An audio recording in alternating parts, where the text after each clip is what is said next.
예, 수요일 묵상의 시간입니다. 잘못과 실수를 감추지 말고 인정하고 바르게 고쳐가자. 잘못과 실수를 감추지 말고 인정하고 바르게 고쳐가자. 자, 이런 제목으로 오늘 묵상도 나누겠습니다. 어제 우리는 기본의 속임수 전략의 속은 여호수아와 이스라엘 지도자들이 자신들이 하나님의 이름으로 맹세했다라는 것으로 인해서 하나님이 주신 그 진멸의 명령, 심판의 명령을 어쩔 수 없이 지킬 수 없게 되었다라는 게 과연 옳으냐, 이런 사건에 대해서 우리가 묵상을 해봤습니다. 하나님은 심판을 우선으로 내세운 분이 아닙니다. 하나님은 심판을 즐거워하시는 분이 아니라고요. 사람들을 율법의 잣대로 재어보고 있다가 모자라면 즉각적으로 막 이렇게 막 죽이고 진멸하고 이런 분이 아니라고요. 오히려 하나님은 인간들의 고의적인 죄악도요, 회개하고 돌이킬 기회를 오랫동안 주시는 거예요. 충분히 주시고 오래 참아주시는 하나님이십니다. 그래서 하나님께서 심판을 명하실 때는 인간처럼 갑자기 뭐 욱하는 마음에 충동적으로 행한 게 아니고 더 이상 재고의 여지가 없을 만큼 공평과 정의와 사랑으로 판단한 후에 하나님이 결정하신 것이기 때문에 하나님의 명령에는 온전한 순종만이 참된 길이다라는 걸 우리가 알아야 돼요. 그럼에도 불구하고 분명한 것은 하나님은 사랑과 용서의 하나님이라는 거죠. 그래서 심판 중에라도 진정으로 회개하고 돌이키는 영혼들을 구원하시고자 하는 분, 이것도 확실해요. 그래서 이미 심판이 내려졌던 그 여리고 성에 하나님을 믿고 정탐구를 도왔던 믿음의 사람, 믿음의 여인 라합 같은 경우는 구원을 얻게 되잖아요. 그렇다면 기브온 사람들은 어떤 걸까요? 그러니까 9장의 내용을 잘 읽어보면 기브온 족속들은 정말 자신들의 심판받을 죄악의 더러움을 알고 하나님 앞에 바르게 서기 위해서 회개하고 결단하며 온 게 아니고요, 심판의 이유도 모르고 단지 이 죽음의 위기를 모면하고자 하는 의도를 가지고, 그러니까 하나님의 심판을 피하려고 하는 잔머리를 굴리려고 했던 거죠. 9장 3절.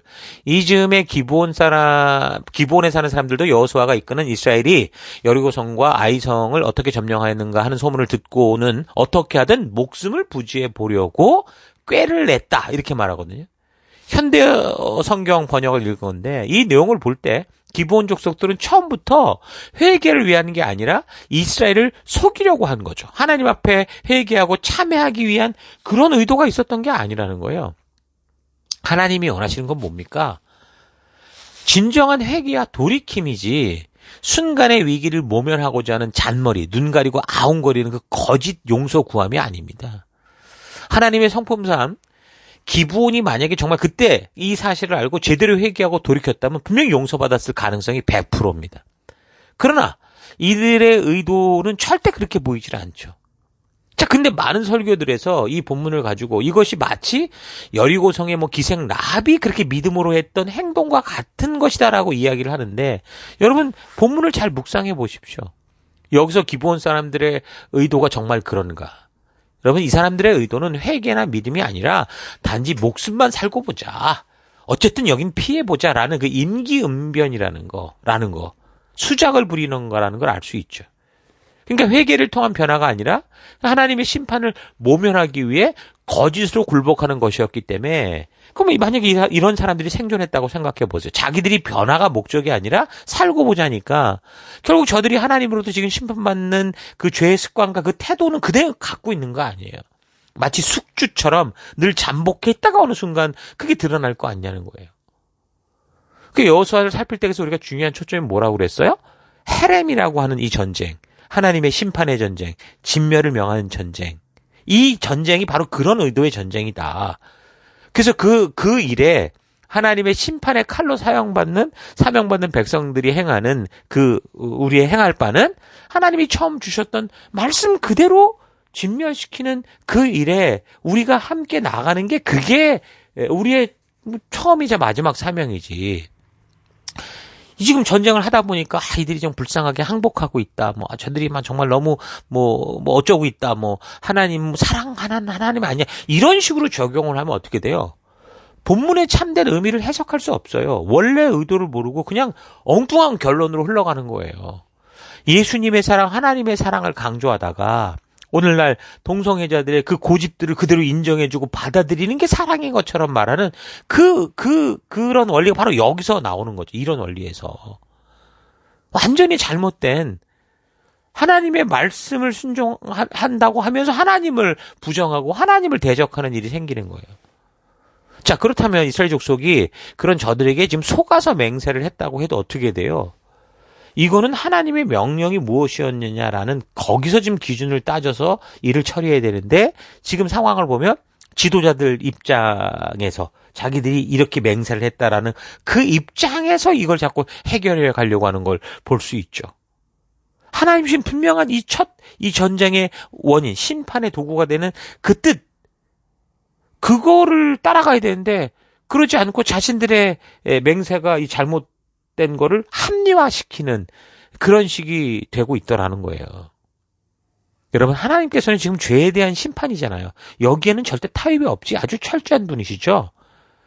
죄를 졌다고 무조건 죽이는 게 아니라 회개의 기회를 주시고 돌이키게 하는데 하나님의 심판의 손이 왔다라는 것은 하나님의 화풀이가 아니라 이거는 심판받을 수밖에 없는 상황이라는 건데, 신약으로 말하면 어때요?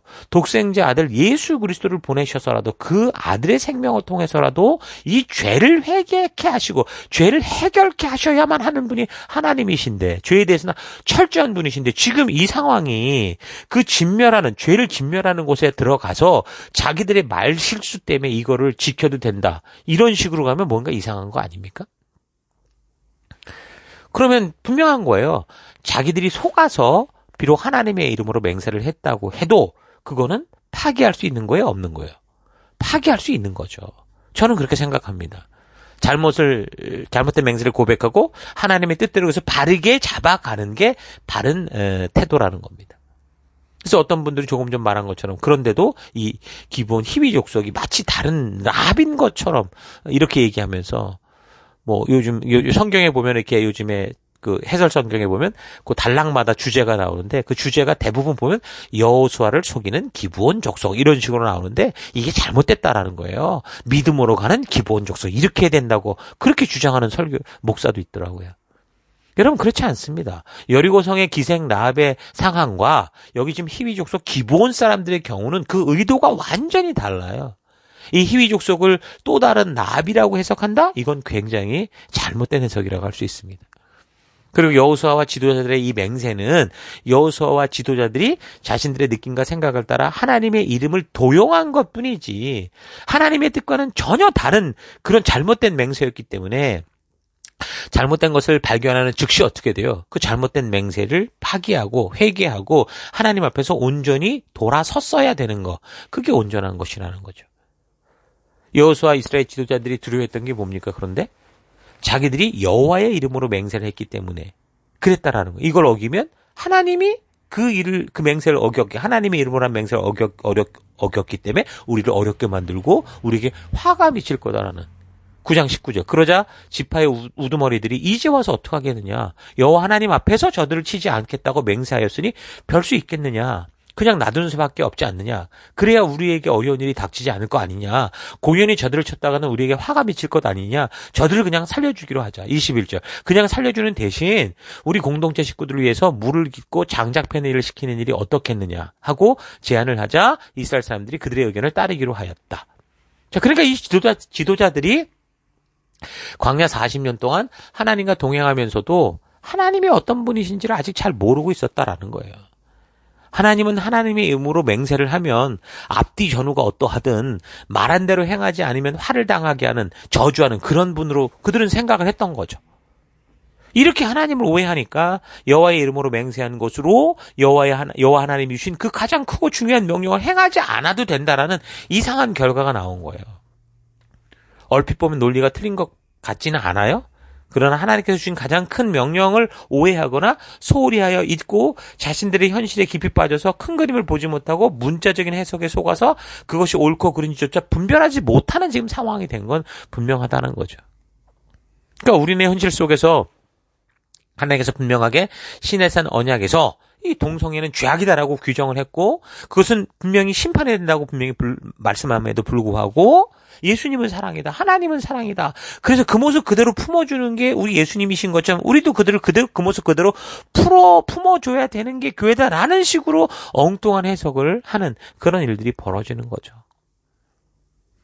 결국 이런 모습은 뭘 만들어요? 하나님이 주도하셔서 맺은 언약, 하나님이 직접 주신 그 하나님의 분명한 명령에는 불감하는 거예요. 그리고 자기들의 명예가 달린, 자기들의 어떤 위신이 달린 거기에는, 그런 맹세는 민감한 이런 식의 삶으로 흘러가게 되는 거죠.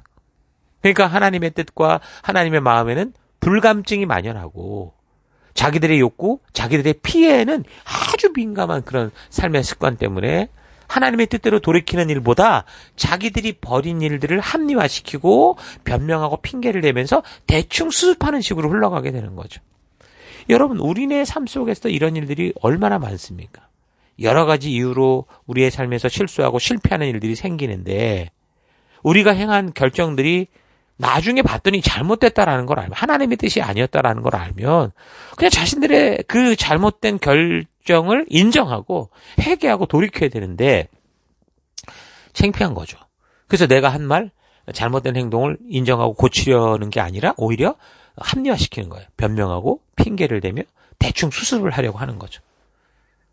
이런 기본과 일들 대부분이 이스라엘 지도자들에 의해서 벌어졌는데, 사실 백성들의 반응을 보면 백성들은 하나님의 명령이 무엇인지 분명히 알았기 때문에 그대로 잘못을 발견할 때 바르게 수정을 하려고 했던 걸 알 수 있습니다. 9장 26절 보면 그날 여호수아는 기브온 사람들을 죽이지 못하게 했다.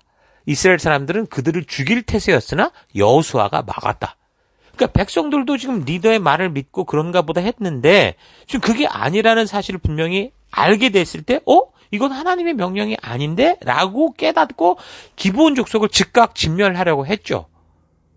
그러니까 바르게 이 백성들에게 하나님의 명령과 뜻이 잘 전달되고 있었던 게 분명하다라는 거예요. 그래서 순종하려고 했던 거예요.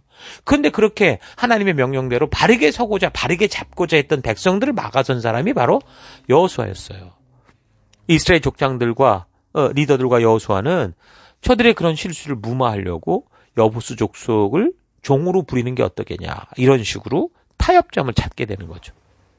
아마도 리더로서 여호수아와 족장들이 결정한 일을 번복하는 게 당황스러울 거예요. 저도 그런 경우가 많이 있죠. 뭔가를 제가 잘 현실을 모르고 자녀를 야단쳤는데 사실 그거에 대해서 사과하고 잘못했어 아빠가 이렇게 말하는 게 너무 힘든 거예요. 그래서 대충 무마시키고 넘어갈 때가 많았던 걸 기억하거든요.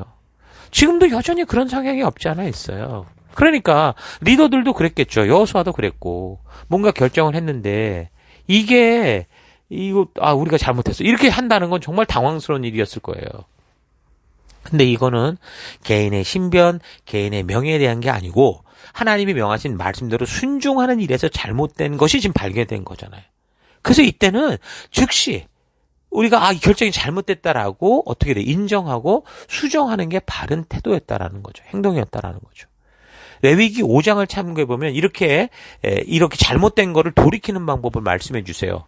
레위기 5장 4절, 누구든지 나쁜 일이든 좋은 일이든 함부로 입을 놀려서 맹세를 하였을 경우에는 자기의 맹세에 책임을 져야 된다. 그런데 그가 맹세를 지키지 못했다는 사실을 깨닫게 되었을 때에는 당연히 그 허물을 벗어야만 한다. 이 네 가지의 경우 중에서 어느 것 하나에라도 해당되었을 때에는 그 사람은 반드시 잘못을 고백해야 된다. 그런 다음에 그 허물을 벗기 위해 여호와께 면제 제물을 바쳐야 된다. 면제 제물로는 암양이나 암연소를 드리면 제사장은 그것으로 그 사람의 허물을 씻어달라고 여호와께 제사를 올려야 한다. 그러면 그의 허물이 벗어질 것이다. 그러니까 이런 방법을 주셨다고요.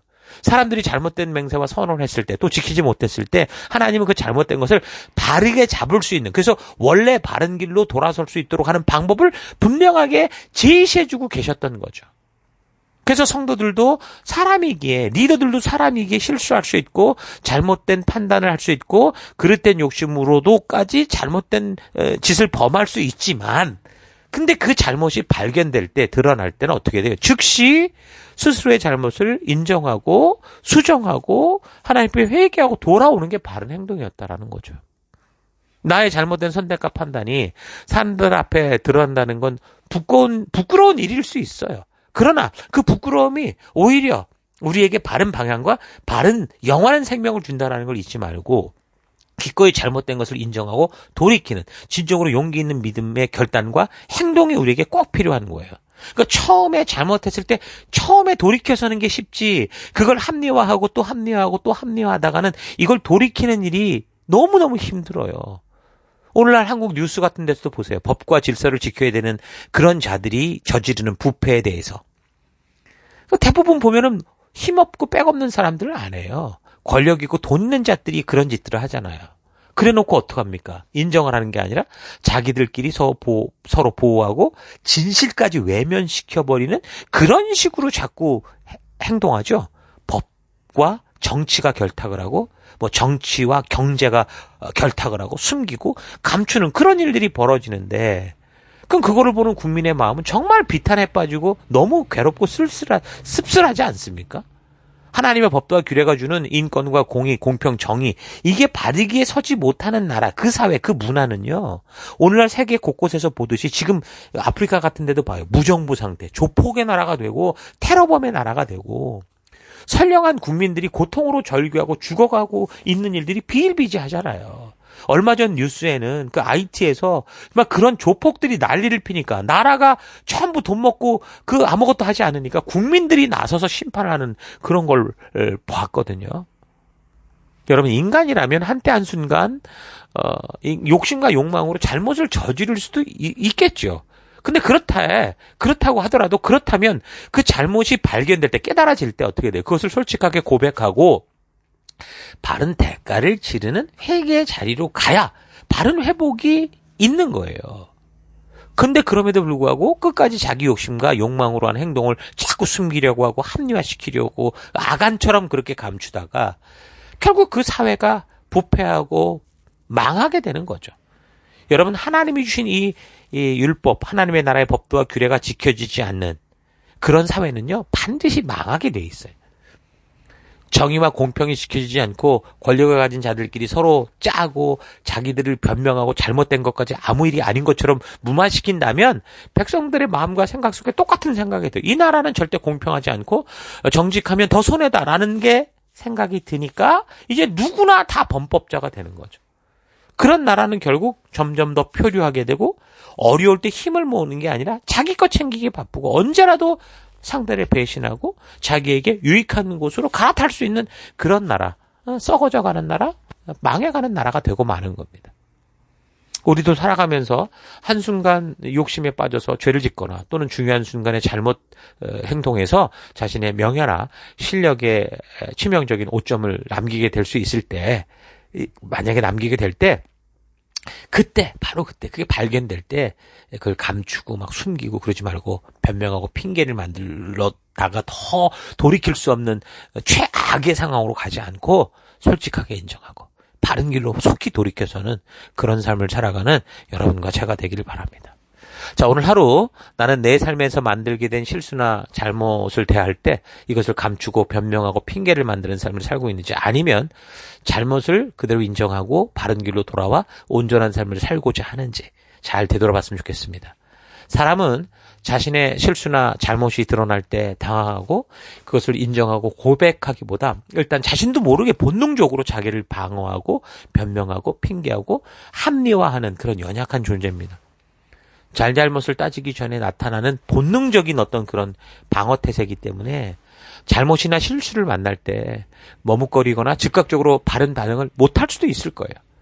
이런 모습까지는 인간의 본능적인 보호 본능에 의한 행동이기 때문에 문제가 없다라고 생각을 해요. 그러나 사태가 파악이 되고 실수나 잘못에 대해 진실 앞에 서게 될 때, 잘못이 드러난 그 이후에도 내가 계속해서 합리화하기 위해서 핑계와 변명을 대고 나의 잘못을 덮으려고 하는 건 분명히 잘못된 죄악입니다.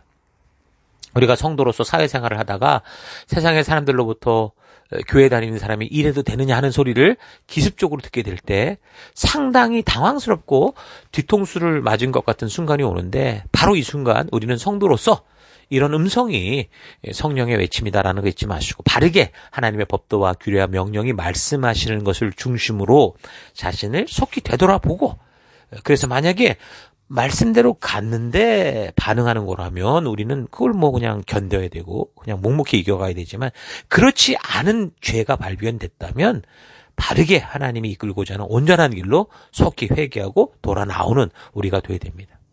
여러분, 우리는 인간입니다. 약하고 악하고 게으르고 자기 중심적인 존재인데, 그래서 자칫 알고든 모르고든 우리는 실수를 저지르고 의도적인 죄악을 저지를 수 있죠. 그럴 때 오늘 본문의 말씀들을 여러분 잘 기억하면서 잘못과 실수를 핑계와 변명으로 얼버무리며 합리화시켜서 대충 덮어놓고 내 방법대로 해석하는 게 아니라 그 잘못과 실수를 그대로 인정하고 하나님께서 뜻하시고 바라시는 그대로 되돌아 나와서 하나님과 언약한 백성답게 열방의 제사장 나라로서의 사명에 더욱더 집중할 수 있는 여러분과 자가 되기를 축원합니다. 자, 오늘 하루도 힘내십시오. 잠시 기도하겠습니다.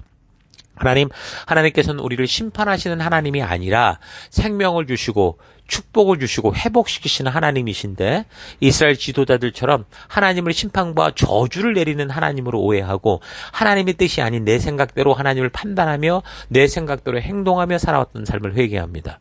사람은 실수할 수 있고 심지어 욕심에 빠져 순간적으로 죄를 지을 수도 있는 존재라는 사실을 인정하고, 내가 그런 실수나 잘못을 저지르게 될 때, 그래서 그것이 드러날 때 숨기고 변명하지 않고 사실을 인정하고 바르게 회복되는 기회로 만드는 내가 되기 원합니다.